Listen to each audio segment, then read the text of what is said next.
Hi, I'm Stephanie Riggs at the Pepsi Center in Denver, Colorado, behind the scenes with Grammy Award-winning superstar Chris Tomlin. Oh, stop laughing. Yeah. It's all about God to you, isn't it? Absolutely. Absolutely. Thank you. So, yeah, awesome to be here.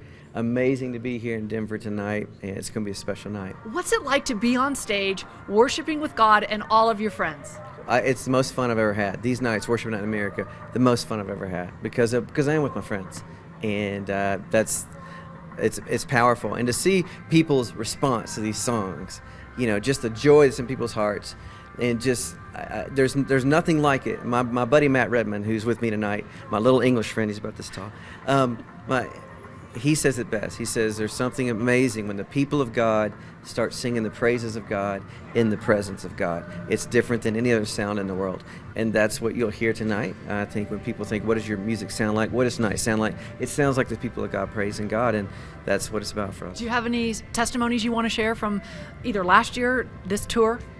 I will say that, I remember walking off stage in Madison Square Garden last year, playing that place, the iconic place, you know, and just amazing.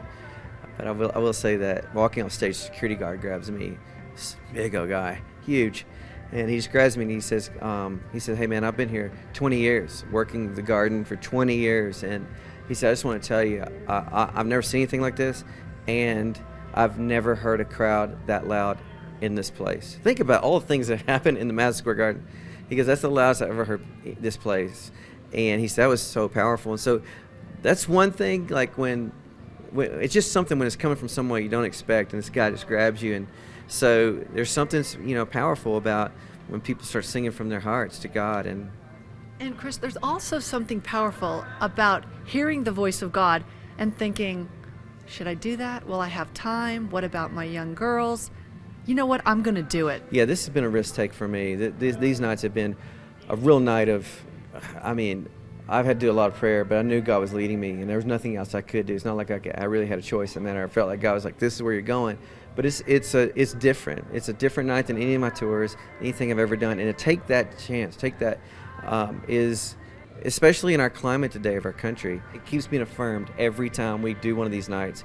Just what's going on in the world every day, and to step on that stage and say, you know, our story is a story of faith. In the midst of almost all this going around, and we're going to declare God's power and His sovereignty over our country, over the world tonight. And yeah, so it's definitely been a big step. Chris Tomlin's Worship Night in America will wrap up in Denver and then move on to Chicago, Miami, and finish up at Madison Square Garden in New York City. In Denver, I'm Stephanie Riggs for CBN News.